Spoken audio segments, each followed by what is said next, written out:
court, set appointed for Pinkerton, hearing on defendant's motion to dismiss pursuant to HRPP Rule 48. Good morning, Your Honor.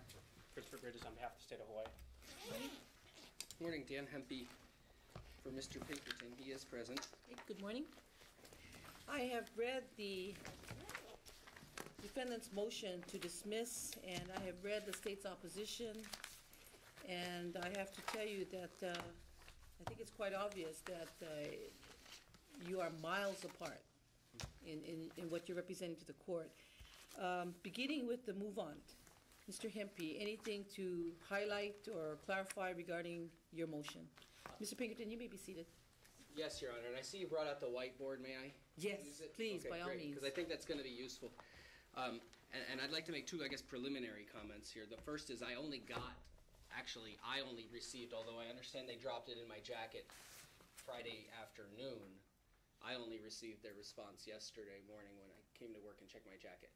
So I'm sort of doing my reply brief out loud. And I note for the record that the opposition was filed October 5th at 3:37. That is correct, Your Honor. And immediately before proceeding to the courthouse to file it, I did call Mr. Hempy's office. I spoke to Megan, informed her that I was going to be filing the motion and dropping a copy in their jacket that day, and asked her to inform Mr. Hempy. Okay, thank you. Mr. Hempy, you may proceed. Okay. The first thing, Judge, I want to state is when I was reviewing the records in this case, I want to start with, I think, the broader picture of what happened here. And I think the broader picture is we've got the district court case that we talk quite a bit about, and I'll talk about at the board. But then we have what happened is while the district court case was pending, and while Mr. Pinkerton was out on bond, the state chose to recharge him a different way. They indicted him. They actually arrested him and took him in for booking on the day of a scheduled preliminary hearing. On the indictment, that was the indictment filed August 21st, 06.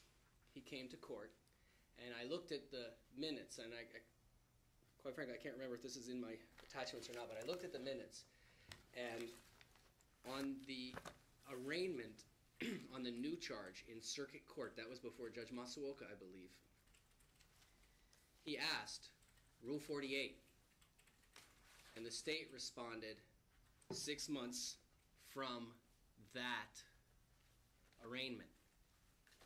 So I think what ultimately happened here is that when the state indicted him, the state mistakenly thought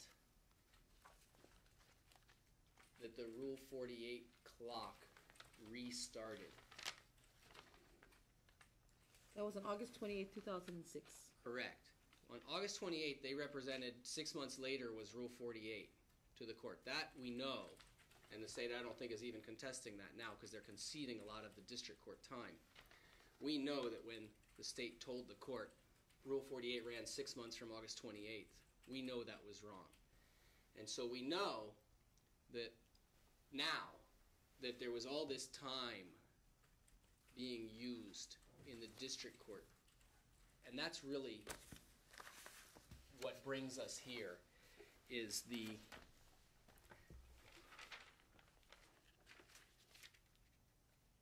hundred and some days from the district court that counted, that the state didn't think counted, that they thought they would reset. This is the continued preliminary hearing dates. Is that what you're referring to as far as the time in the district court? Well, first, I'm referring to the time that's been conceded. This is a good time. May I approach? Yes. Okay. First, I say there's 148 days conceded in their motion. That's what I'll start with. And again, because I got this yesterday afternoon, I stayed up late, but I think I can make it clear. First conceded time.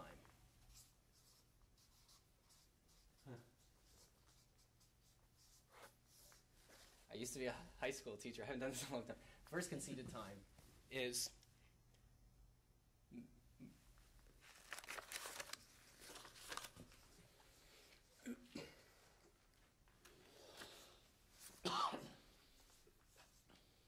this is the first conceded time. On the recording. Excuse me, Mr. Sure. We can physically take the page. Okay, Am I good I'm here? sorry. Want me to move it? But what we can do is physically take that paper Okay, okay. and receive it. Mr. Pinkerton was arrested and posted bond March 5th, district court case. Excuse me, Mr. Hempy, I'm sorry. The other option is if you want to use the overhead. It's fine, I'm fine Okay, for now. proceed. We started. Maybe we can, if it gets problematic, we'll switch, I guess. Okay, you may proceed. On March 5th, he was arrested and posted bond. And we got an arraignment and then a court date where he finally shows up with Mr. Harrison, taking us to April 21st, 06. That's 53 days. Those are conceded. The state agrees that those days are excluded. Now, still in the realm of conceded time, we have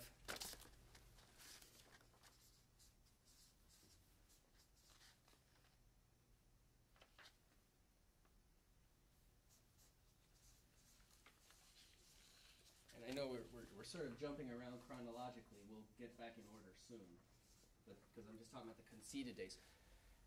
After we got to circuit court, we got an indictment. Well, we've got an indictment that brings us to circuit court, which also triggers Rule 48 time, on August 21st, 2006. And just so you know, I'm still going to argue about some time in the district court and then more time in the circuit court, but what's conceded is the time from indictment until November 20th, 2006, 91 days. Okay? Excuse me, Mr. Hempy, before you go any further, on number 1, is it 4/27/06? I think it's 421. Am I? And the prosecutor's You're right. went off. It's You're right. 27. I saw a 7 on my motion, and you're right. Thank you. 27. Thanks, Judge. Good catch. Thank you very much. So in any event, we've got in the circuit court we've got indictment until November 20th, and various court appearances were being made, and there was no time waivers, and we have 91 days there. That again is conceded.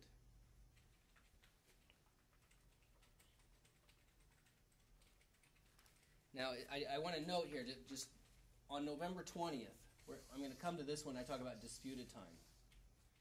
But on November 20th, as far as I can tell from the records, in the court file, on that date, the court, there was a hearing in court, and the court, Mr. Guyot had moved for a mental exam, a 704. And on the 20th, the court stated that it was going to grant that.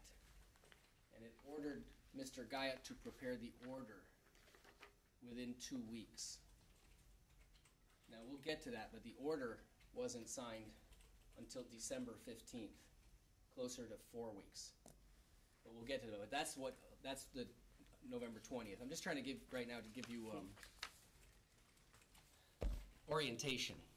The third conceded time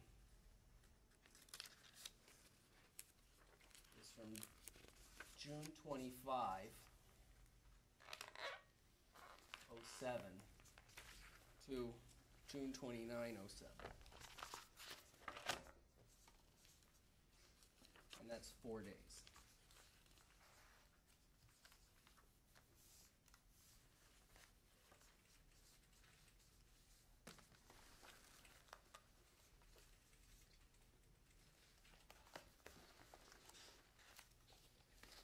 Now, what that was on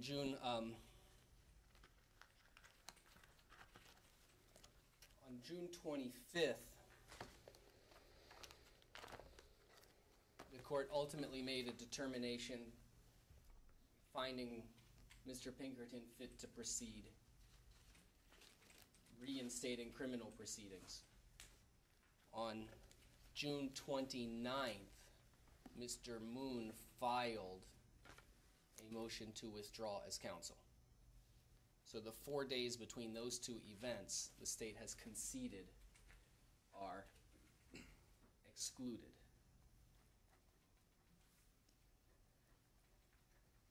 That's the easy part. But what I want to do now is talk about where this leaves us and the several hundred days of disputed time. Where this leaves us, of course, is out of the 500 and some days since Mr. Pinkerton was charged, the state must be able to prove, because the burden of proof now is on the state.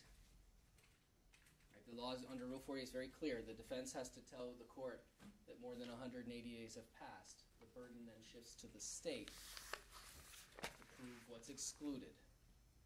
And so where we are now is the state must prove to you that out of these 300 and some days left, out of the total 500 days, that no more than 32 are excluded.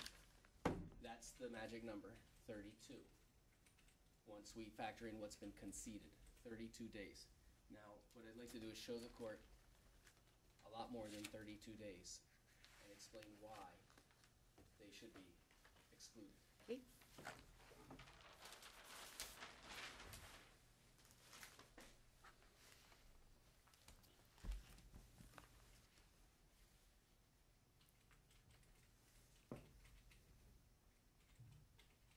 First, these are in no particular order. First, we have the period from August 3rd, 06, in district court we're talking about,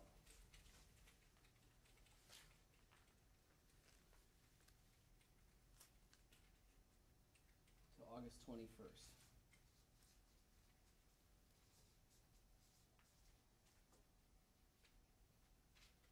Which is 18 days. Talk about that for a minute.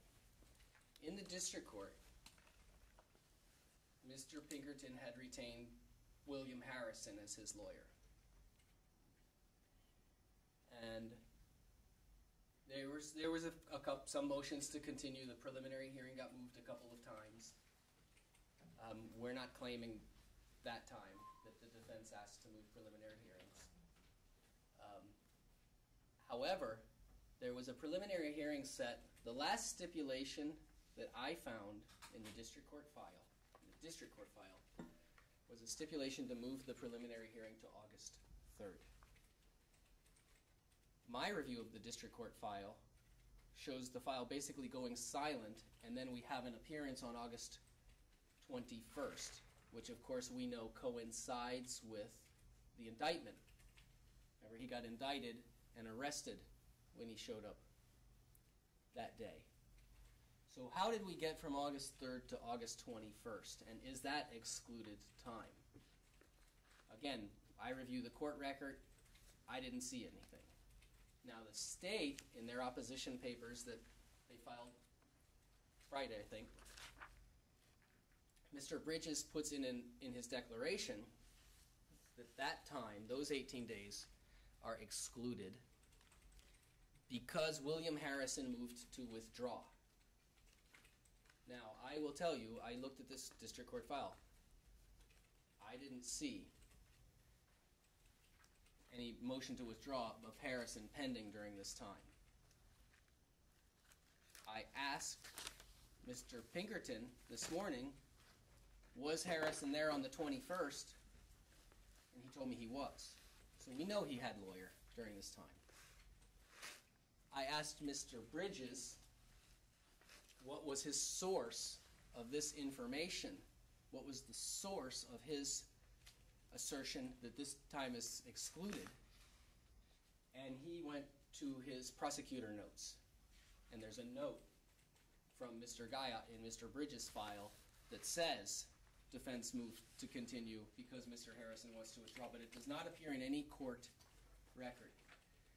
And given, and I mean, I don't want to be, I don't know what's the right word, glib or anything, but my experience in this county is that I wouldn't necessarily trust, important evidentiary findings to the prosecutor's notes in their files. And I don't mean to be insulting, but I found there's been a lot of mistakes in my career in their files.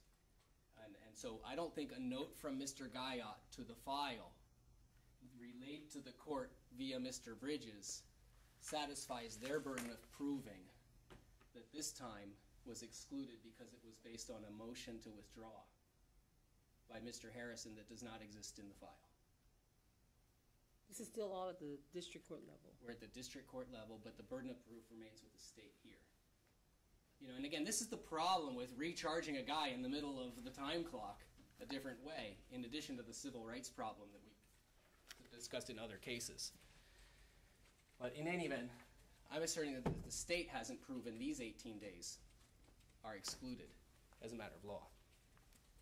The next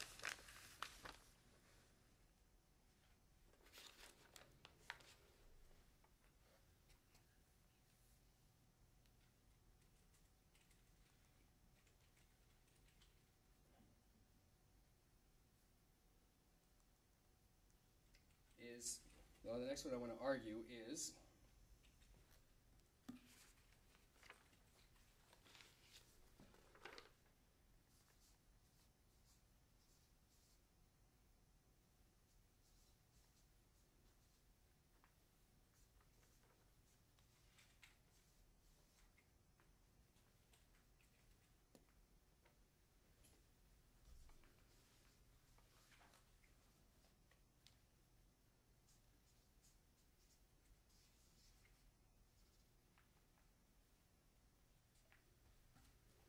November 20th, 06 to 12/15/06. That is in this court.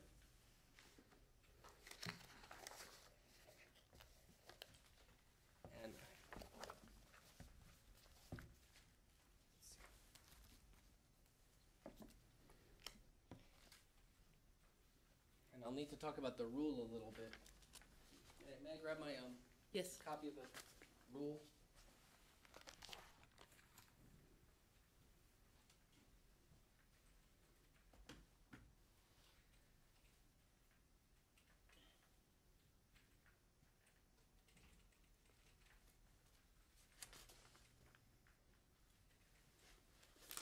Rule 48. Never seemed that complicated to me until this case. But let me say, Rule 48 requires dismissal on motion of the defendant if trial is not commenced within 6 months of a triggering date. In this case, that's the arrest that took place before the district court hearing. Subsection C of the rule talks about excludable periods. And it's really, there's a little nuance in here. It's real, well, I think it's interesting how it is written, but the subsection C says the following periods can be excluded, and that's periods that delay the commencement of trial. That's key, that delay the commencement of trial, and are caused by collateral or other proceedings concerning the defendant, including but not limited to penal irresponsibility exams. Now,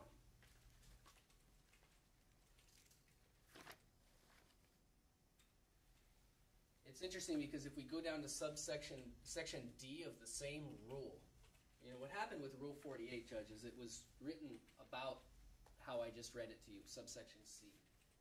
Before 2003, I believe it was amended, which added subsection D. And subsection D clarified the rule by adding a group of events that are per se excludable. And so we need to look at C in light of D.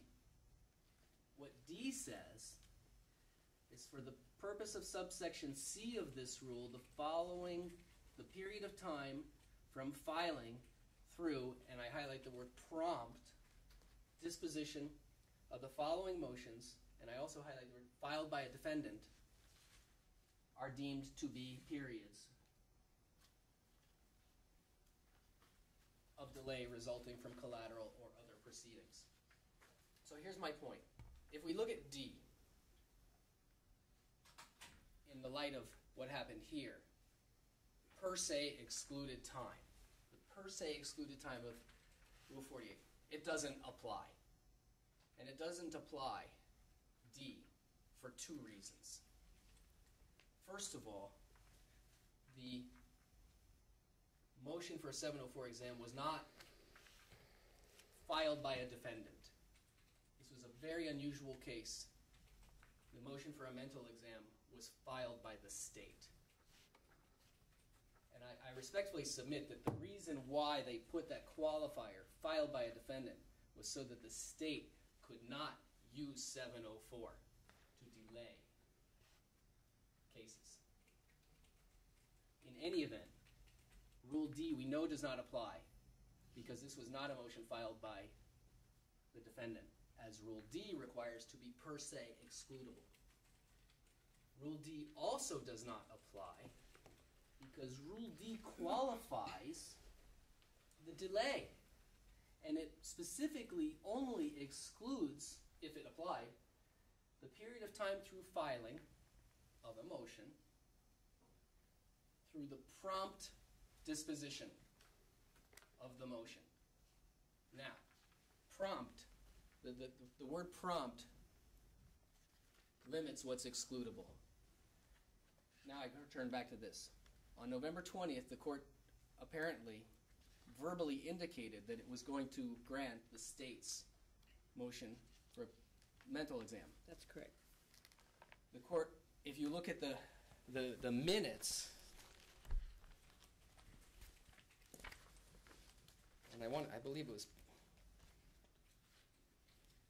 P. In any event, if you look at the minutes, on the November 20th, the court instructed the state to file the order granting the motion for mental exam within 2 weeks. But then when we go to the court record, we see that that order is actually only signed, and I know this court signs orders promptly, on December 15th. So that's not a, before we even get started with what happened in the mental exam. You may continue. Okay.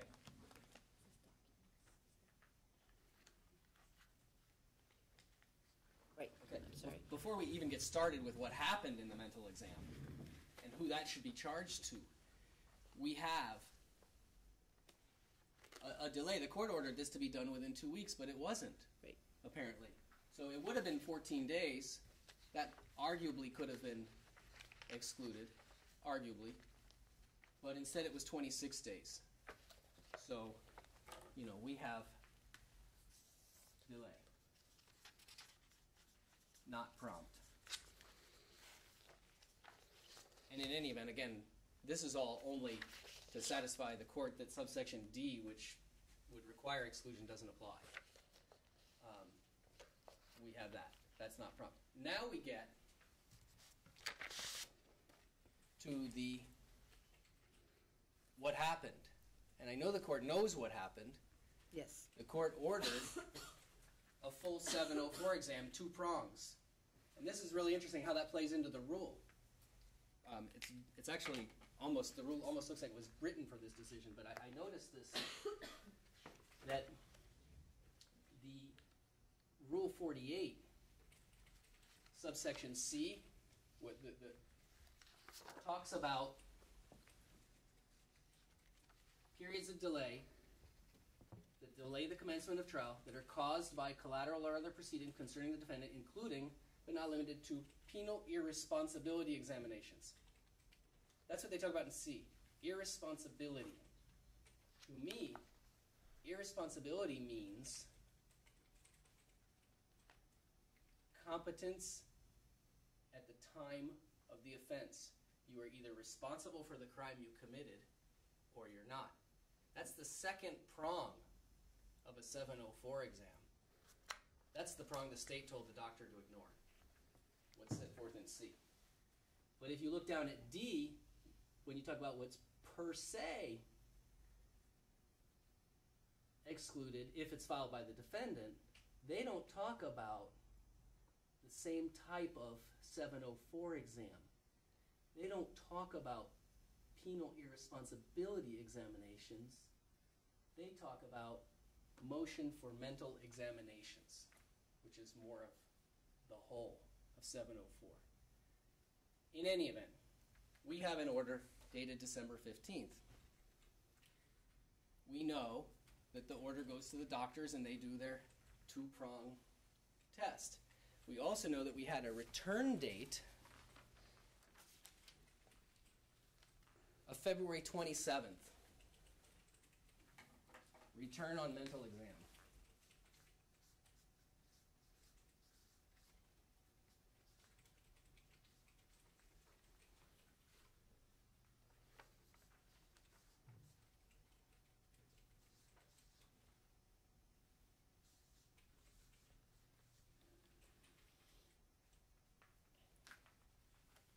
Now, on February 27th, that's when the court realized that the prosecutor had unilaterally told Dr. Samsel to only do the mental examination part of the 704 and not to do the penal irresponsibility section of 704. So when we apply that to Rule 48, subsection C, that the court can exclude time based on a penal irresponsibility exam, I have to say that exam was never done to this day. We haven't had a penal irresponsibility exam. We've had a competency to proceed exam. But that, by the way, would take all the time from 12:15 to 2:27 and exclude it. The time from here to here also would be excludable under that point.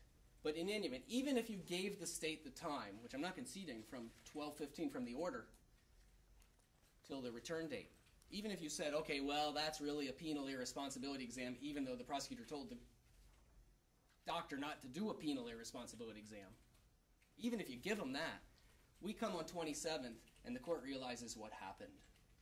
And the court says, no, you don't get to unilaterally modify a court order.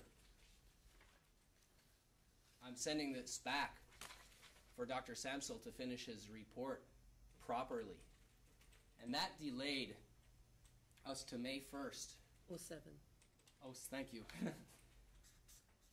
That delayed us to May 1st, 07. And that's 62 days delay. Now, was that delay, I should say, let me phrase it properly, has the state proven to the court in its opposition paper that that delay resulted from a collateral proceeding based on defendant's motion for a mental exam? No, that's not why that delay happened. That delay happened because of prosecutorial usurpation of the court's authority. That delay didn't happen because the mental exam, the doctor couldn't get to the mental exam in time. The delay happened because of the state's conduct. That 62 days doesn't fall within Rule 48, excludable times. It is not caused by the mental exam. It's caused by the prosecutor's delay of the mental exam.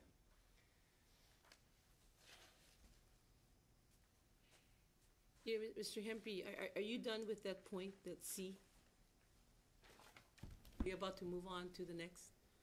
I think so. I had one more point on C, I think. Okay, I I'm sorry, went go through ahead the and rule. I'm finish sorry. up C. Oh, the only thing is, I just wanted to posit, the question to the court of, when you've got something like this, it's very ambiguous. To me, when we're evaluating the rule, we have to say who bears the risk for this. Is it the party that caused the delay, and that's the same party that made the motion for the mental exam in the first place? Or is it the defendant who, as the court knows, has been squawking about Rule 48 ever since he got here? Who bears that risk? Seems to me the risk ought to be borne by the state for this time, especially when the court, and I'm not suggesting the court, if you grant the motion, should do it without prejudice, but because the court certainly has that ability, not to give a death blow to the case, but I'm not suggesting that. I actually think the court should death blow to the case. But then I'll move on to the next. Okay, before you do that, what I'd like to do is do something out of the ordinary. I'd like to hear from the state at this point before you go any further. The reason is, if my math is correct, we're up to 254 days, based on your arguments. And I'd like to hear from Mr. Bridges, beginning with the period of time that you state, Mr. Hempy, that the state is conceding to, which total 148. Certainly, Your Honor. The state does, in fact, concede 148 days, according to my review of the notes and files and court minutes and everything within my file. Mr. Pinkerton was arrested on March 5th, 2006, and at that time, bail was set.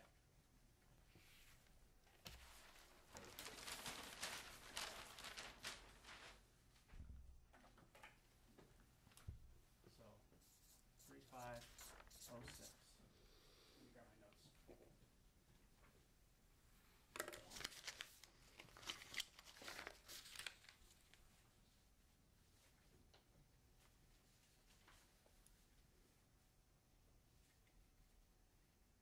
At a preliminary, Mr. Pinkerton appeared in district court. A preliminary hearing was set initially for April 27th, 2006. The time from his arrest when bail was set to the initial preliminary hearing date, with no time waivers by the defense or his counsel, 53 days elapsed. On April 27th, a continuance was requested and agreed to, and the preliminary hearing was continued to May 25th.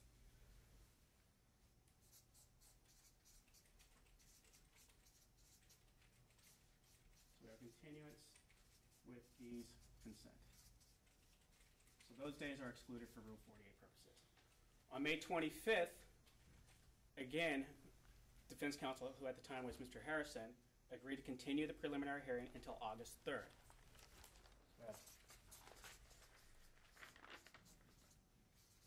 Continuance again with these consent. I'm sorry, I don't have the best handwriting, Judge. And then on August 3rd, and if we need clarification on the point, as soon as Mr. Hempy started talking about the August 3rd date, I sent Mr. Guyot into the hall.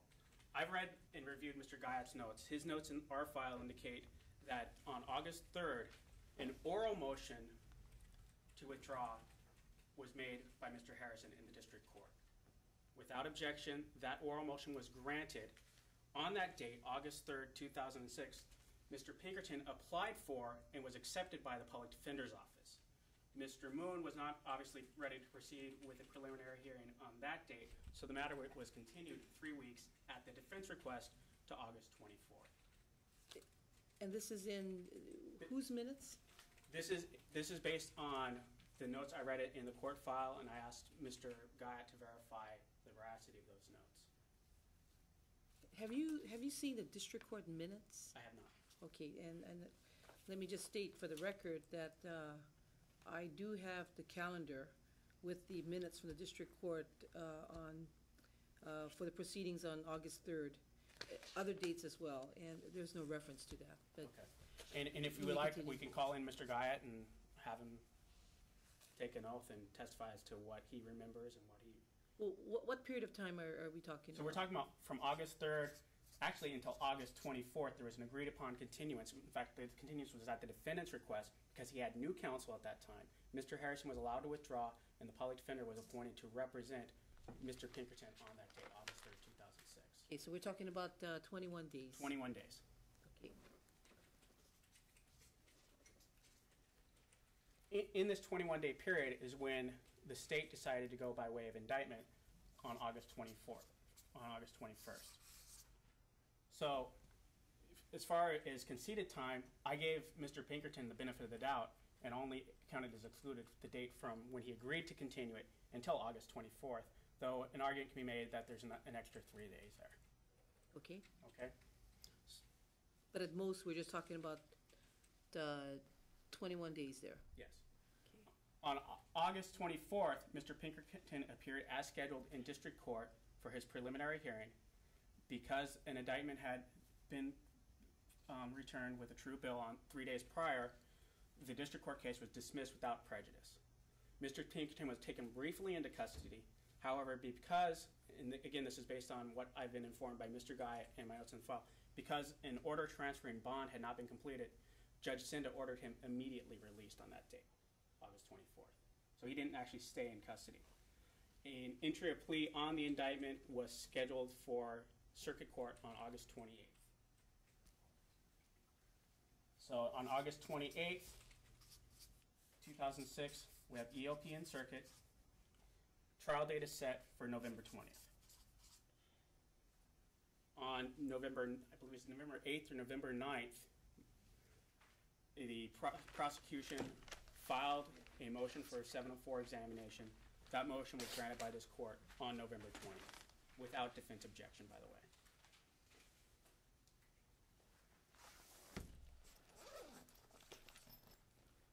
The court at that time ordered Mr. Guyot to submit an order within 2 weeks. Within the prosecutor's file, there is an unfiled copy of the original order with a notation indicating sent for filing on November 29th, 2006. Mr. Guyot informed me that he recalls at some point there was a problem with the order. It was sent back, he corrected it, and resubmitted it to the court. The court subsequently signed that order on December 15th. The state contends that when the court granted the motion for a mental examination, that suspended proceedings as of November 20th, 2006. Because during that time, even though the signed order is still pending, the state is not able to go forward with trial because we have collateral proceedings that come into play. Mr. Hempy talked about Rule 48, subsection D. Subsection D does provide per se exclusions. The state's contention, however, is not that subsection D causes this to be per se excludable time under Rule 48D from November 20th to June 25th when a finding of fitness was held, but that subsection C1, the subsection regarding penal responsibility examinations and collateral proceedings, tolls Rule 48 by its very terms. It says these times shall be included, and then it puts in including but not limited to penal responsibility examinations. So regardless of the scope of the examination, once the court suspends proceedings on November 20th, the state cannot proceed with trial, even if we wanted to go the next day or the next month, until the court makes a final determination as to fitness and competency, or whatever the scope of the order was. That finding was not made by this court until June 25th of 2007.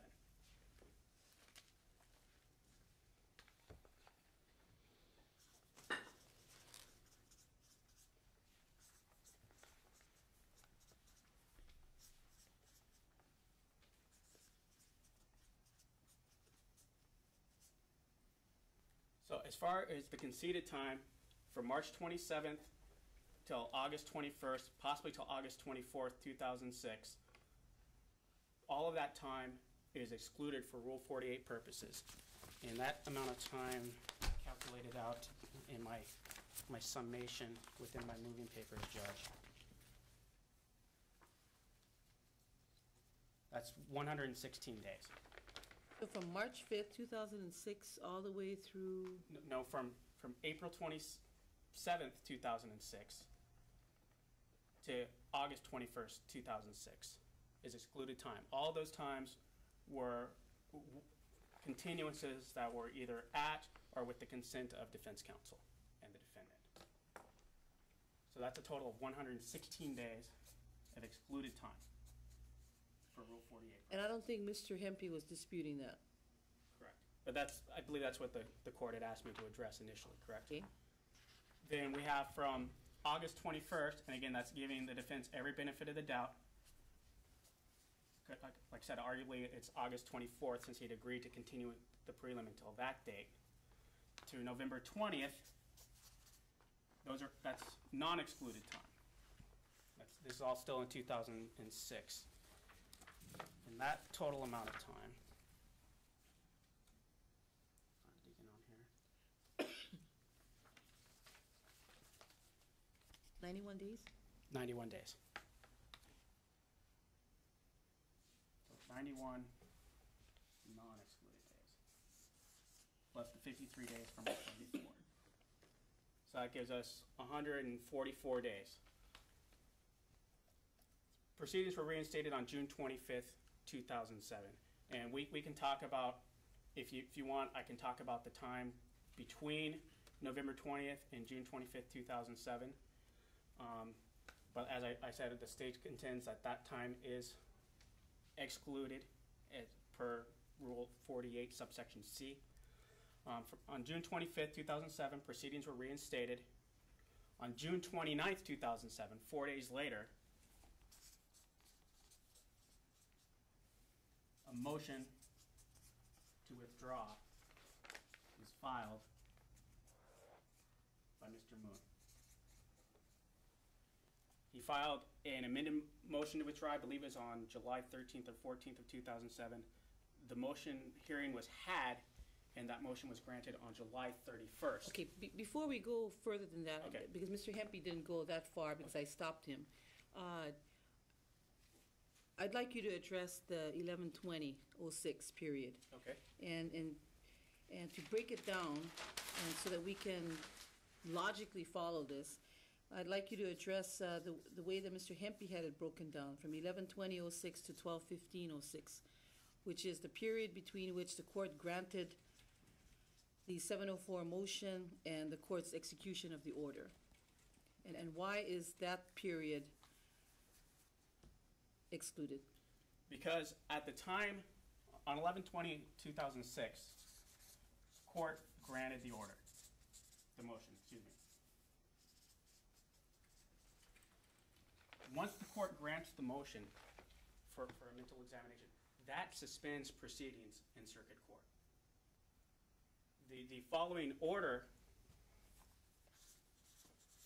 does a couple of things. One, it makes sure that everything's in writing. It sets out what is to happen.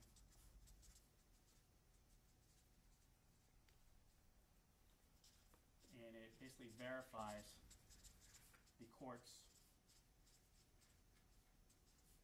oral order of 11/20. But the triggering event is on November 20th, 2006. Absent a written order, it doesn't undo the fact that the court made an order and found that the motion should be granted on November 20th, 2006. As of November 20th, 2006, everything is suspended, and Rule 48 by its very terms is told. Okay, what about the, and this touches upon what Mr. Hempy had mentioned in his presentation to the court. What about the delay in the prosecutor submitting the order? Because as you well know, as Mr. Hempy argued, normally a 704 motion is brought by the defense. Yes. And it's incumbent upon the defense to hurry up and get that order submitted for the benefit of their client. In this case, we're dealing with the unusual, which is the state move for the 704 exam. Correct. So what about that delay, and it's about a 25-day delay between the court's oral granting of the motion and the court's execution of the order? Well, again, and this is based on my notes in the file and my discussions with Mr. Guyot. An order was submitted for filing to the court on November 29th, 2006. The court, I understand, when it made when it ruled and granted the state's motion for 704 proceedings on November 20th, ordered the prosecution to submit an order within 2 weeks. So we have 9 days later, on November 29th, 2006, an order or a proposed order is sent to the court for filing. When I spoke, and the notes are absent on it, I spoke to Mr. Guyot as to if he understood why the order wasn't signed until December 15th. He recalled, but he wasn't clear, that the order that was sent over on November 29th, 2006, for one reason or another, was rejected by the court and sent back to our office. And then he said he resubmitted another order, but he doesn't recall the exact date. At the most, though, so we're dealing with 25 days between 11/20, when the oral order was granted, and December 15th, 06, when the written order was granted. Well, you know, this is a critical part of the calculations, because again, if the state has already conceded to 148 days, that leaves a leeway of 32 days. Correct. Of the 32, 25 is substantial. Yes. Well, Okay. and keep in mind, the court ordered that Mr. Guyot submit, or the prosecution submit that order within 14 days. So Yes. the court gave us a 14-day window. Right. So if all this time is attributable to the state contends that because the court granted 14 days, 25 days pass, that only makes 11 days of delay that were caused by the state. That's if the state had submitted the order within the time instructed by the court. Correct. And our contention is that the state did submit an order on November 29th. Mr. Guyot thinks that order was rejected for some error. Okay, and I guess this goes, and the reason why I want to break this down is because, again, with the concession of 148 days, we're talking about a 32-day leeway. Correct. Now, I'd like to address that issue. This court's practice, as you well know, is whenever I issue an order, and Mr. Hempy is well aware of this, is that I put a deadline for counsel to submit an order within that period of time. The reason I do that is frankly, when I came on 2 years ago, I found that orders were delayed. Some orders never filed. And that's, in my opinion, is very problematic. Yes. Now, Mr.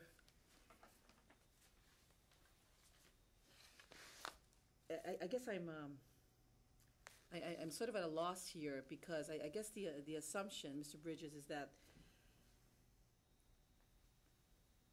working off of your notes or Mr. Guyot's notes, the assumption is that the state did in fact submit the proposed order within the time instructed. Yes. And therefore, your argument to the court is that time should be excluded, because what the court did with it, if the court sat on it or lost it, then that should not be held against the state.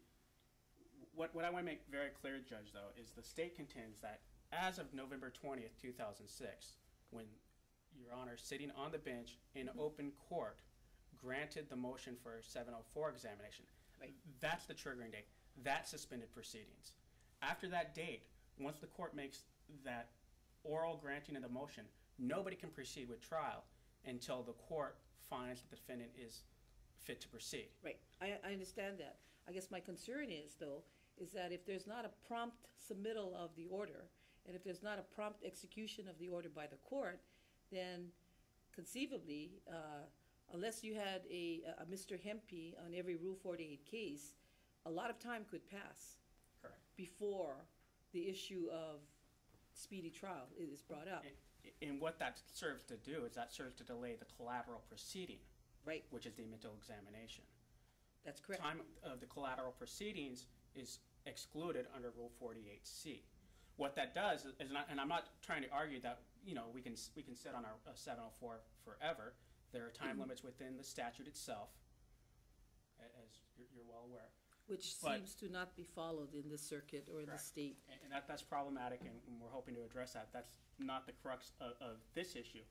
What that would do then is, while that time is excluded under Rule 48, it doesn't necessarily become excluded time under a constitutional speedy trial issue under the Sixth Amendment, and that's something the court could look at when addressing that type of motion if properly brought before the court. Because It'd be it's a with- collateral issue? Because it's a collateral proceeding. It does, however, still be within the time from the arrest until the trial. So speedy trial rights are implicated under the Constitution, under the Sixth Amendment, and the court could use that when addressing the factors of Barker versus Wingo, Doggett, and the other cases in that line of inquiry. But for Rule 48 purposes, Rule 48C is very clear that time of delay for collateral proceedings, including penal responsibility examinations, is told under Rule 48. So as far as Rule 48 is concerned, November 20th, 2006, when the court ordered the proceedings to be suspended orally in court, that tolls everything until the court reinstates proceeding. That did not happen until June 25th, 2007. And I guess, what I'm getting to is Mr. Bridges, and before we get to the later date, again, just focused on the November 20th to December 15th, 2006. The concern I had, and if I heard Mr. Hempy correctly, is that, I guess the bottom line here is you have a defendant waiting for a trial, you have a defendant who did not move for the 704 motion, and you have a defendant, again, whose trial is delayed because of the order. The order coming out, getting the doctors to do their exams. And I note for the record, because I do not want counsel to think that this court had a hand in the delay. And I'm talking about, again, just the November 20th, 2006 date to December 15th. Now, this goes back to Mr. Hempy's point when he was making his argument about, and he said it nicely. I don't think I can repeat it as nicely, but the point Mr. Hempy made is that he cannot rely on the notes of the prosecutors to be some kind of official record. I mean, I think that's the gist of what he said. But I note for the record that the order was not presented to the court, and I'm saying to me for execution. It was presented to our documents staff on December 14th, 2006 at 10:03 a.m.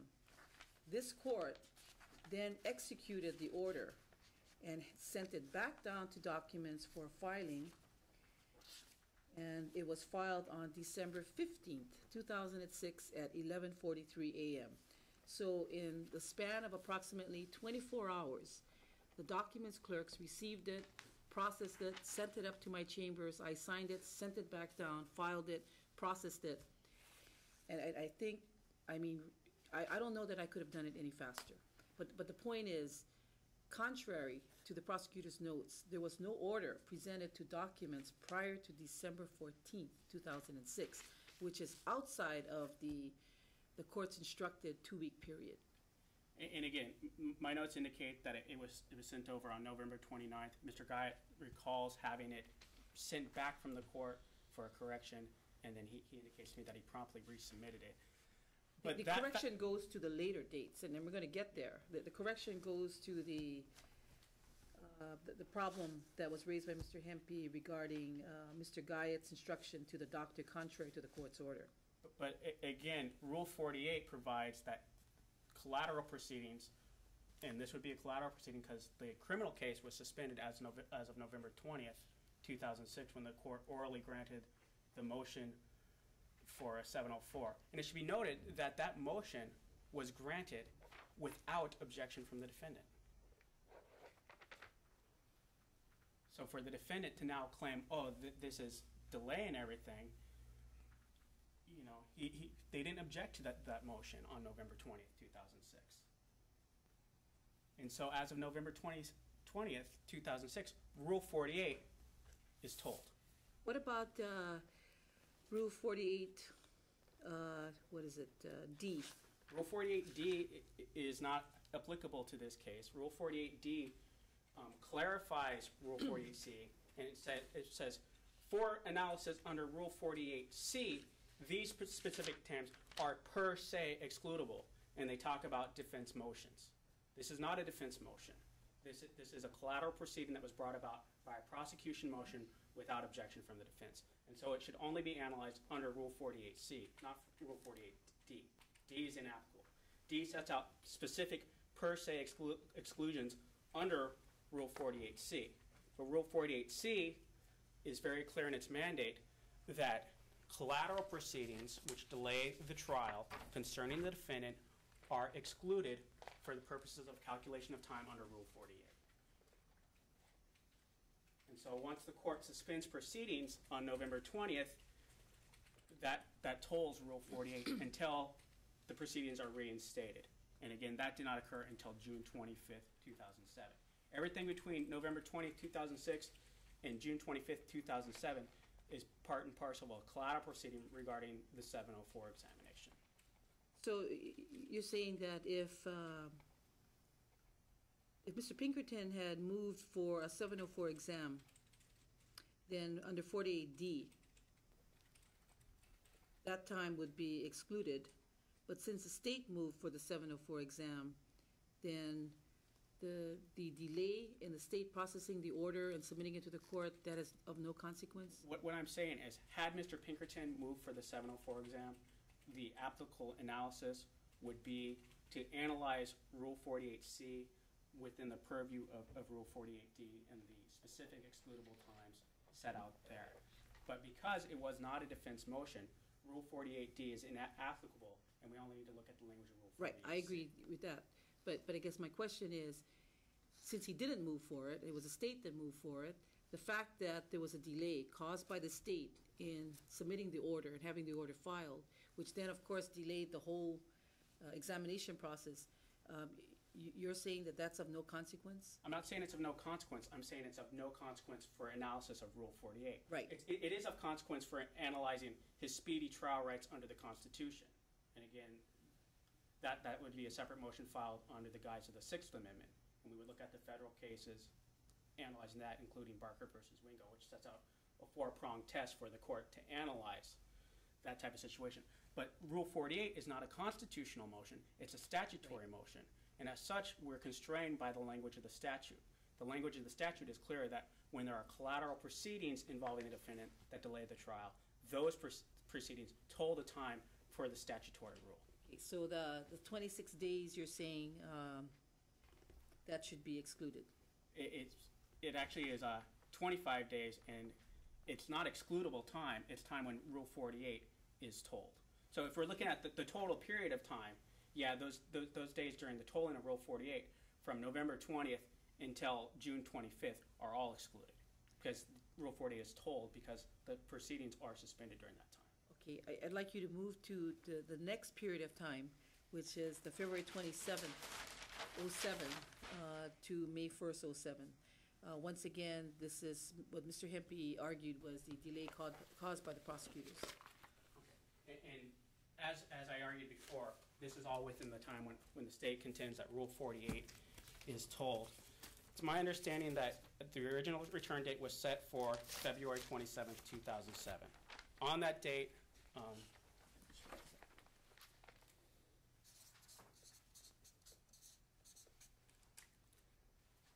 a return date, a status date was set.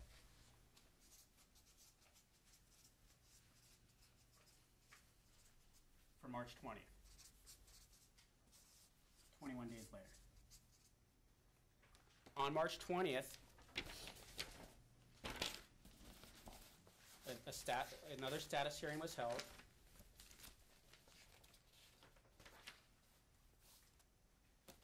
Let's find my notes for that date to see who was here. We had Your Honor, Ms. Nguyen,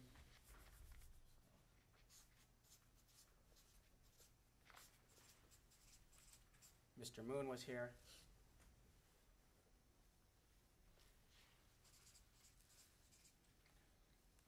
A bench warrant was stayed on that date, which indicates that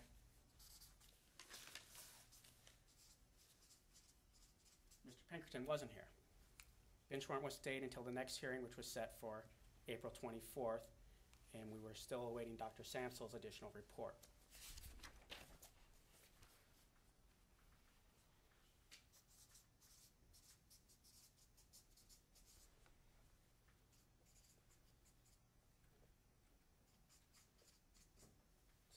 We have the elapse of 34 days until the next hearing. April 24th. Again, we're talking talking about 2007 here. Might add that in.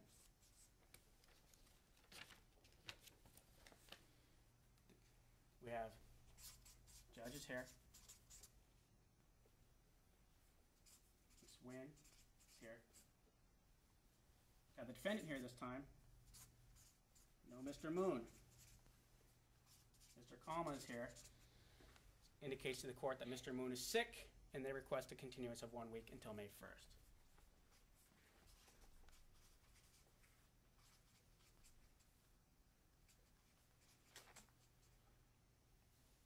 So that's a week, another 7 days. On May 1st, Mr. Pinkerton is here.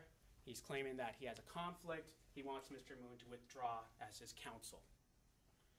The court orders the defendant to speak with his attorney and the public defender to file proper motions. Status date is continued until June 4th.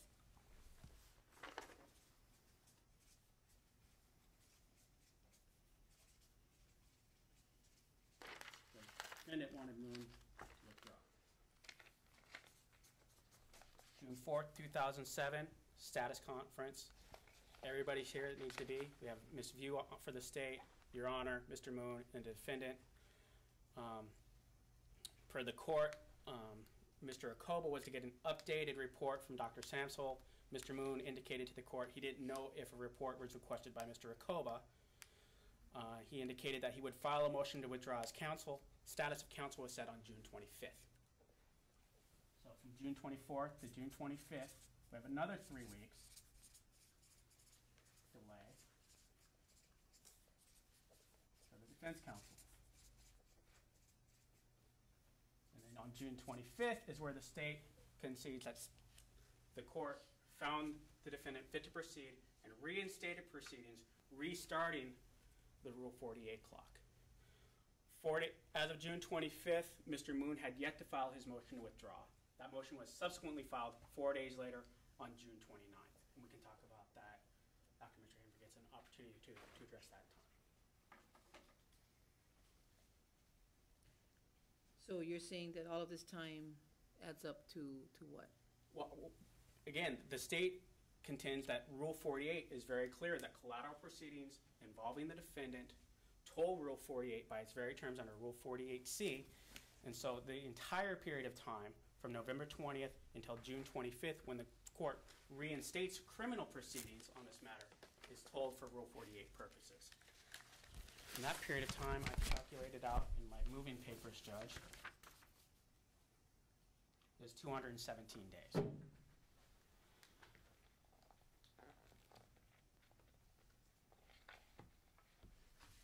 Mr. Bridges, do you know what the policy is behind Rule 48? The policy is to try to dispose of criminal matters as quickly and promptly as possible. But do you know for what reason? No. Okay.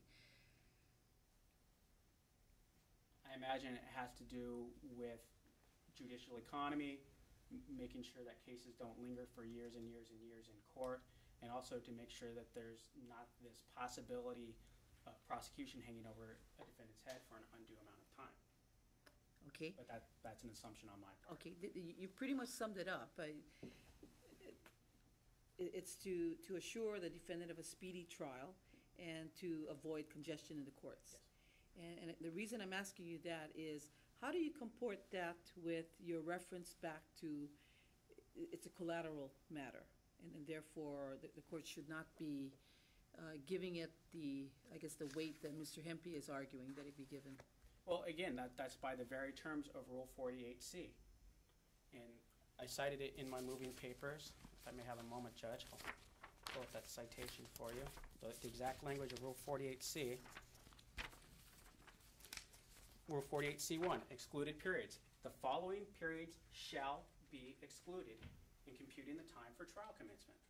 1, periods that delay the commencement of trial and are caused by collateral or other proceedings concerning the defendant, including, but not limited to, penal irresponsibility examinations in periods during which the defendant is incompetent to stand trial, pretrial motions, interlocutory appeals, in trials of other charges. Rule 48C1, HRRP, or excuse me, HRPP. And so you're not drawing any distinction between the delay that is necessitated whenever a 1 or 3 panel is constituted and the court's waiting for the doctor's reports. You're not drawing any distinction between that delay and the delay that's caused by the prosecutor's office in starting the process? The process starts when the court rules on the pending motion, be it by the defendant or by the prosecution. In fact, had the motion been filed by the defendant on November 8th or 9th versus being filed by the prosecution, that would have actually started the time ticking then for Rule 48D. But because that was not filed by the defendant, the time between the filing of the motion and the hearing on the motion on November 20th, some 12 days later, isn't excluded under the strict terms of Rule 48. Rule 48 says by its very terms that any time, and this includes penal responsibility, but it's not limited to that there are collateral proceedings, and because at the time on November 20th when the court ordered that a 704 examination be had, criminal proceedings as of that time are suspended, which means nobody can go to trial until the court rules on the 704 issues and until the court reinstates proceedings. Nobody can go to trial. Not the defendant if he wanted to jump up and down and say, I want my trial today on December 15th or November 29th or whatever date he wanted to demand his trial. Not the state. We can't say, okay, we understand that there's this collateral proceeding and that criminal proceedings have been suspended, but we still want trial. Nobody can go to trial in that time period. And because of that, Rule 48 explicitly excludes that time and orders that Rule 48 be told during the pendency of those proceedings. Doesn't that just highlight the need to act expeditiously in this process? Well, what that highlights, and I agree that we do need to work to resolve these 704 issues faster, but whether or not that delays the trial is not an issue to be determined under Rule 48 because it's excluded under Rule 48, and instead that would possibly, if the length of delay is long enough, would give rise to a constitutional speedy trial claim under the Sixth Amendment. Okay, so you're conceding then that if this were a constitutional claim, then there are some issues. If there is a constitutional claim, there would be some issues for the court to balance, looking at the factors set out in Barker versus Wingo, which is a United States Supreme Court case, and its progeny. And you're in essence telling this court that because of the wording and your interpretation of 48C, that this court does not have the discretion to take it further than how you've argued it? Under a Rule 48 analysis, by the very terms of Rule 48, the time period from November 20th to June 2006 to June 25th, 2007, when criminal proceedings were suspended, is told for Rule 48 purposes. And that's a 62-day period that Mr. Hempy is counting in his calculations. I don't know about Mr. Hempy's calculations. I calculate that out to be a 216-day period. I'm sorry, I'm looking at 227-251. 227. Well, I don't see the 227 date as being applicable since it's within the Rule 48 time period. But if you look at it, on March 20th, which was the next set date after 227, 21 days later, a bench warrant was stayed, presumably because Mr. Pinkerton wasn't here. On April 24th, Mr. Moon wasn't here, so the defense requested a continuance to May 1st. It was continued to June 4th because the defendant wanted Mr. Moon to withdraw, and then from June 4th to June 25th, it was again continued because of the defense counsel. So from March 20th, 2007 until June 25th, 2007, even if we were to argue that this time should be counted within Rule 48, at least this period of time from March 20th to June 25th is all caused by a delay because of defense. Okay, what about February 27th to March 20th? Well, still contending that this time is all told from March 27th to March 20th. This is a 3-week set, so we have a total of 21 days. And by all indication, on March 27th, the continuance was because the reports weren't done, arguably because of something Mr. Guyot did, but this continuance was had with no objection by the defendant as well. And again, this is a time period when we could not proceed to trial because criminal proceedings had been suspended by this court on November 20th, 2006. Okay, thank you. I'd like to, before you go any further, I'd like to hear from Mr. Hempy, any reply to the arguments made by Mr. Bridges.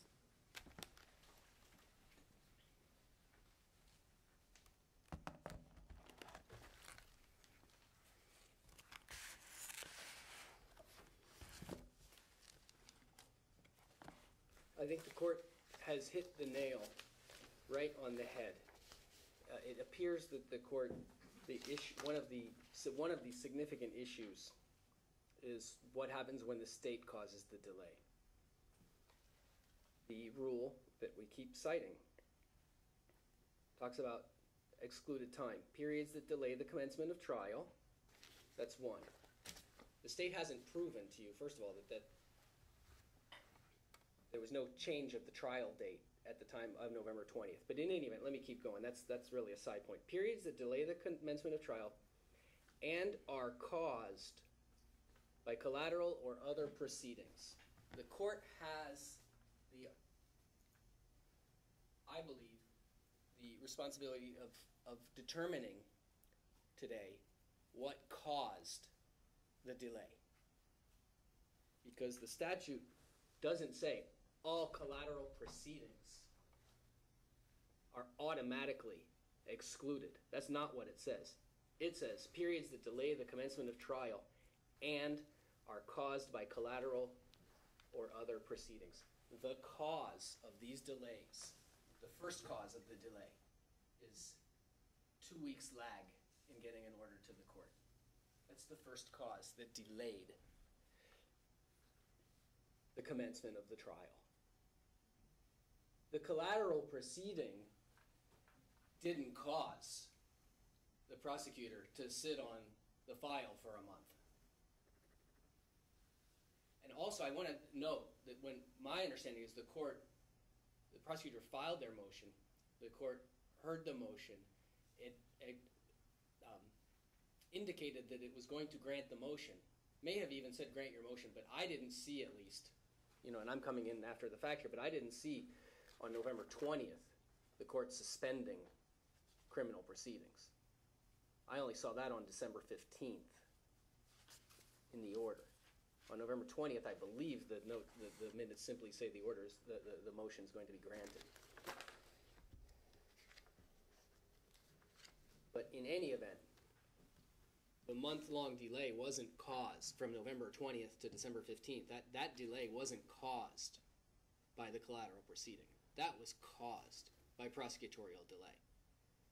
Likewise, we know, or I think we can certainly presume, that on February 27th of this year, the two-pronged 704 exam would have been done.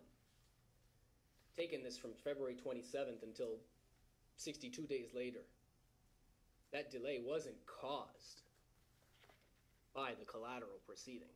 That delay was caused by the prosecutor telling the doctor to ignore half a court order. And Judge, I know I don't want to get ridiculous here, but what if the prosecutor, a prosecuting attorney, murdered the three-panel? And the thing gets delayed. Who does the time get charged to? They want this unilateral, inflexible application of the statute that belies common sense. I can't think, short of something criminal, and maybe there was something criminal, but I can't think of anything more egregious in terms of delaying a case than going behind a court order and telling someone not to follow it. That caused the delay. All the court needs to find is that conduct caused the delay. The 704 proceeding didn't cause the delay. A couple other points. Back in August 06, we've talked about, I believe, 21 days or 18 days, depending how you look at it, at the district court. That is from August 3rd in the district court until the indictment. And we've asserted that that is not excludable time. The court has looked at the minutes. You held them up, and They don't show anything about Mr. Harrison making a motion to withdraw. There's no written motion to withdraw. I can tell you from experience, every time I try to do something orally downstairs by motion, I get a finger waved at me and I'm told to do it in writing. So there's nothing written. There's no written motion to withdraw. It's not in the minutes, and the state wants you to say that the time is excludable because Mr. Guyot wrote it in a note. And by the way, I object to that as being double, well, at least hearsay.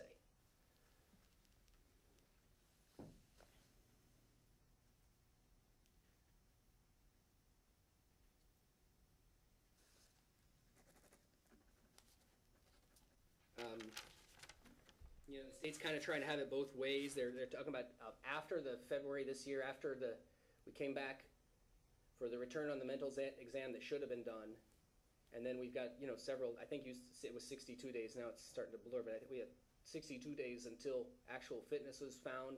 The state's trying to have it both ways. They're saying that the proceedings were stayed, and so the time's excluded, but what they're also saying is during that time the proceedings were stayed, the defendant was trying to make motions and consenting to the delays too. Well, that's just really not consistent. It's not compatible with the proceedings being stayed. And again, the point is who caused the delay. Rule 48 is not, again, it's really a key point that the prosecutor brought the Rule 704 motion, but Rule 48 is not told no matter what the prosecutor does. I mean, clearly the court has ultimate control of this courtroom. Again, I just noting for the record, Rule C only applies to penal irresponsibility exams as opposed to mental exams, which are talked about in D. And I think the prosecutor told the doctors not to do the penal irresponsibility part, which would take the whole thing, 704, out of the equation. But I note that.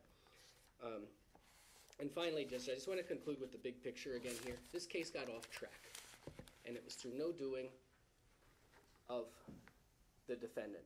The case is off track, and I think the appropriate thing to do is to dismiss it. The state needs to take their lumps, and it's off track. It's way off track, and the court does have discretion, and the court can interpret the rule and decide what caused these delays. But this case, it started with an arrest. It then goes. Mr. Harrison is representing the defendant. This was I guess it was written about in the newspaper even, but it started with an arrest. There was a plea offer in this case at the district court level. Dismiss the case entirely if he would take down a website and move. I mean, back then it wasn't a serious case.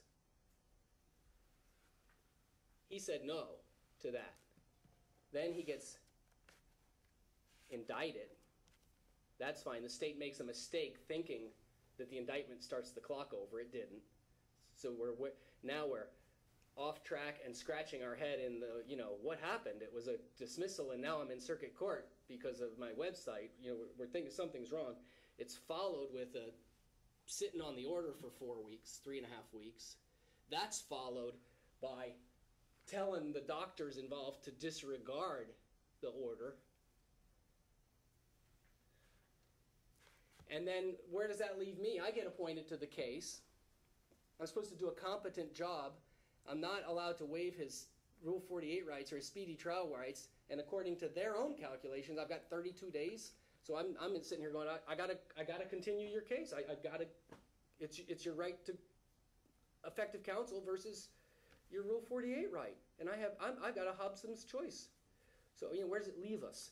And I think really the state screwed this all up, and they want you to save it. And I don't think it's appropriate. We are 500 and some days out on this case. Thank you. Okay, thank you. Mr. Bridges, final argument or comments? Yes, Judge. I think my paper pretty clearly set out the state's contention as far as the calculation of time. I would like to note that I did have an error on the first line of page 5, though that error does not change the calculation in any way. In the first line of page 5, the state concedes that the period of time from July 25th to July 29th constitutes 4 days of non-excluded time. That should read June 25th to June 29th. And that's the time between when the defendant was found fit to proceed on June 25th of this year until June 29th when Mr. Moon filed his motion to withdraw. The state isn't trying to have it both ways. The state still contends that the entire period of time from November 20th, 2006 until June 25th, 2007 is excluded time per Rule 48C. Rule 48C refers to all collateral proceedings concerning the defendant, and it says including but not limited to penal responsibility examinations. So and I understand that the court has some concern with the time involved. Even if the court were to find that Rule 48C was inapplicable to that time period, the state contends that other than the period from February 27th until March 20th, 2007, none of that time should be charged to the state. After March 20th, we have a non-appearance by the defendant. Everything was stayed until the 24th of April. Then we have a non-appearance by defense counsel. It was continued 1 week at defense counsel's request. Then on May 1st, 2007, the defendant himself came in, and I don't want to use the word ranting, but he was complaining about his attorney. He was complaining that he couldn't work well with Mr. Moon and that he wanted Mr. Moon to withdraw. Because of that, the matter was continued again until June 4th. And then as of June 4th again, we find that at the defense request, the matter was continued until June 25th. On June 25th, the court finds that the defendant is fit to proceed, and at that point, everything is reinstated. 4 days later, Mr. Moon finally files his motion to withdraw, which again is per se excludable time under Rule 48D until that motion is disposed of on July 31st, 2007. On July 31st, 2007, the court granted Mr. Moon's motion to withdraw, set the matter for status of counsel a week later, because if you recall, at the July 31st date, the court was hard-pressed to determine who the court was going to assign to represent Mr. Pinkerton. Mr. Pinkerton specifically and explicitly requested Mr. Hempy. At the August 7th court date, the court informed Mr. Pinkerton that, in fact, his request was being granted and Mr. Hempy would be appointed as his attorney.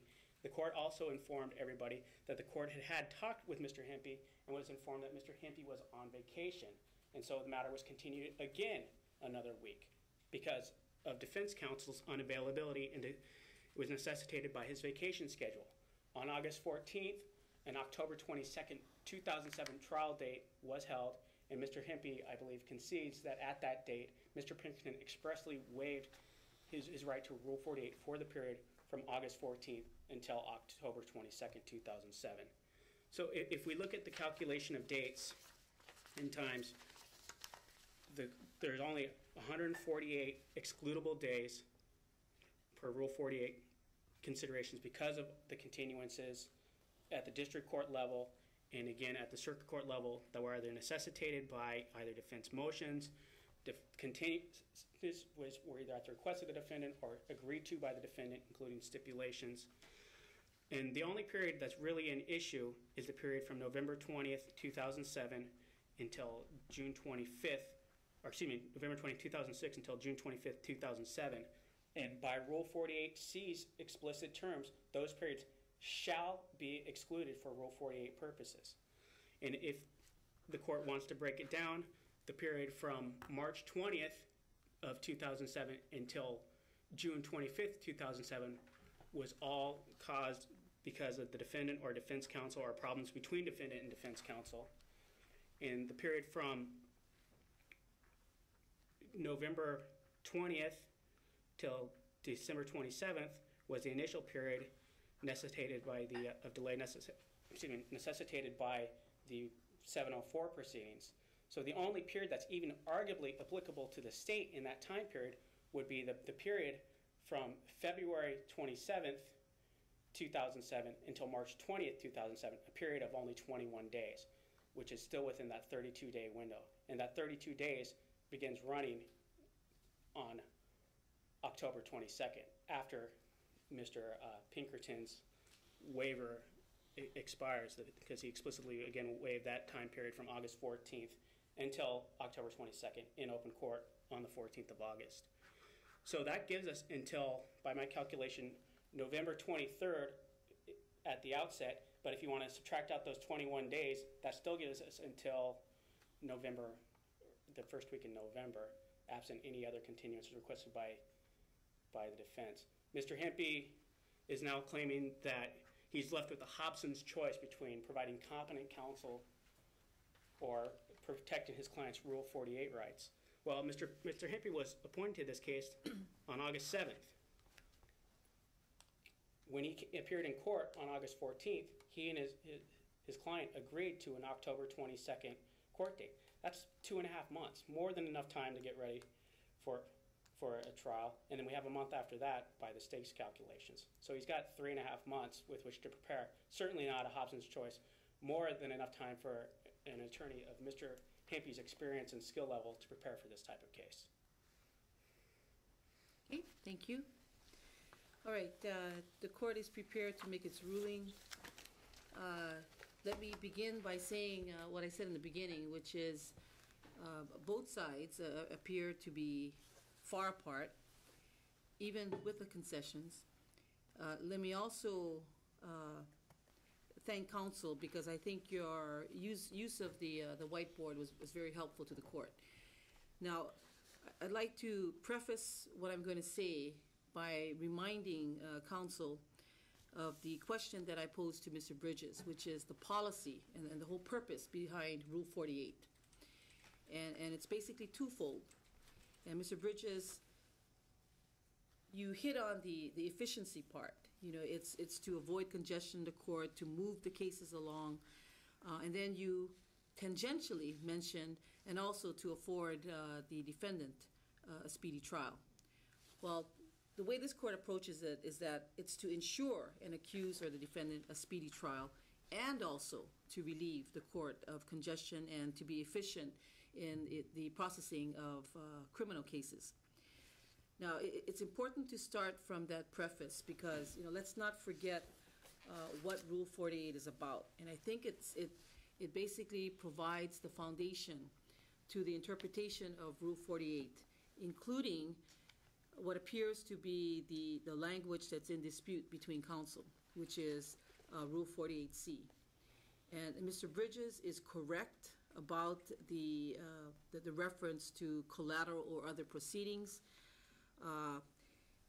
At the same time, this court has some very dire concerns about the cause of the delay. And I think it's very problematic when we start saying, well, there's no order, and that's just the way it is, and these things take time. And while, you know, I go on record saying that the judiciary is not perfect, and the judiciary sometimes creates delays on its own part, I have to tell you, I have to reiterate something that Mr. Hempy said in his arguments, that this court takes great pride in moving orders out of its chambers. And it's a personal practice of mine, and it's one where I do not like people waiting on me. And especially if we're talking about someone's liberty interests as well as someone's property interest.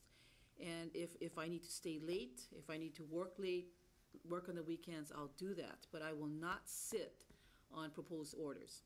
And that's also an important thing to clarify for the record, because it concerned the court greatly about what happened, in particular that time period between November 20th, 2006 to December 15th, 2006. And I was quite alarmed, as a matter of fact, to see that so much time had elapsed. I think it's a 26-day period. And if this court were responsible for that delay, that basically contributed to the delay in Mr. Pinkerton getting his trial, then I would be the first to admit it on the record. But in the court's checking, again, in a matter of 24 hours, the order was turned around by this court. Now, I'd like to begin by looking at the common ground between the two sides. And what we have is a concession by the state to 148 days. And that's the starting point here. So we're not going to address a lot of what both councils spent a lot of time on, because that's the common ground. Now that means that there is a window or a leeway of 32 days. Now, Mr. Bridges, you make a good argument about the period between, I believe it's February 27th, 2007 and June 25th, 2007. And when I say you make a good argument, there's a lot that happened and didn't happen during that period. And a lot of it had to do with the changing of council. A lot of it had to do with the public defender's office sending different deputies and someone not knowing what the other had said on the record. And so you've convinced the court that unlike what Mr. Hempy has proposed on the 62-day period, I don't believe all of that is to be counted against the state. The same for the period of this, November 20th, 2006 to December 15th, 2006.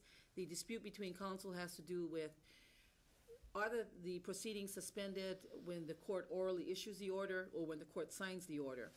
And without even getting into that debate, basically that period of time we're talking about is 26 days. Now I do note on the record that this court's prior practice was to allow 2 weeks. And counsel, if you continue to practice in this court on 704 motions, you're going to see that there's going to be a very, very, very big change in practice. And if we don't get the order out on the day that the order is granted, it will be sent out almost immediately thereafter. Okay, so we're going to see a big difference. But the point is, in this particular case, the court had allowed the prosecutor 2 weeks to file the order. As I stated on the record, by this court's own inspection of the original documents, which are in the original file of the court did not receive the order from the prosecutor's office until, and when I say court, I'm talking about downstairs documents, and I'm talking about the internal delays between documents and chambers, because that, frankly, is neither of your problems. That's a judiciary issue. But as I stated, it was December 14th that it was submitted to documents downstairs. Now, erring on the side of the state on that argument, again, I'm only talking about November 20th, 2006 to December 15th, 2006. I still find that because the prosecutors submitted the order late in direct, against the specific instructions of the court, I find that there is a period of 11 days delay caused by the prosecutor's office. And again, I'm just erring on the side of the state's arguments. Moving to the period of February 27th, 2007, and this is all the way till June 25th, 2007, which the state is arguing that the whole period should be excluded. Mr. Hempy is arguing that 62 days should be counted there. The period that I'm focusing on is a period of February 27th to March 20th, 2007, which is a 21-day period, which Mr. Bridges, to his credit, has pretty much conceded on the record that there is that issue of the 21 days. Now, if you add the 148 days, which has been agreed to by council, plus the 11 days, plus the 21 days, it comes up to 180. In addition to that, this court referenced the district court minutes, which is part of this court's preparation for this motion. And I don't see anything in the record to support the state's argument about the 18-day period. This is between August 3rd, 2006 to August 21st, 2006. This is when the matter was in the district court. There was nothing in the record to support the prosecutor's statement that Mr. Harrison moved to withdraw. There are no documents in the file, there is nothing in the minutes. And the withdrawal of an attorney representing a defendant is certainly a matter that is substantial enough that should be recorded somewhere, and the court can find no record of it, as argued by Mr. Hempy. So that's another 18 days. So in total, this court finds 180 plus 18, 198 days. As such, this court is granting the defense's motion, Rule 48 motion to dismiss. Further, given the circumstances which contributed to the delay by the prosecutor's office, and again, I'm talking to the two situations, the delay in submitting the order for the court, but more so, the delays that were caused by what this court considers to be an interference of a court order. This court is granting this motion with prejudice. Mr. Pinkerton, you are hereby discharged. These charges cannot be brought against you again. Thank you, Mr. Your Honor. Hempy, you are to prepare the order, have it filed with the court. Let's have this order within the next week. Very well. Okay? Yes. I just want to perfect the record. With regard to whether or not the court grants the motion with prejudice, without, the court has several considerations it needs to look at. One of the reasons, and only one of the reasons, is the reason for the delay. But another reason the court needs to consider is the severity of the charges and the nature of the offense. That's right. And on this matter, we have 2 counts of assault against a law enforcement officer where Mr. Pinkerton is accused of having kicked 2 separate police officers in the head while wearing steel-toed boots. Based on that, the state would ask the court to reconsider the granting of with prejudice and ask that the motion be granted without prejudice. Mr. Bridges, you may file your motion for reconsideration and have it properly brought before this court. The court, in its decision to dismiss with or without prejudice, did in fact take a look at the underlying charges. That's always a consideration for the court. And again, based on the totality of the circumstances, not the least of which is the length of time that this case has been around and what has transpired both at the district court level and at the circuit court level, this court has made a decision to dismiss with prejudice. But you are free to file your motion. Thank you. Okay? Thank you very much. Thank you, Your Honor.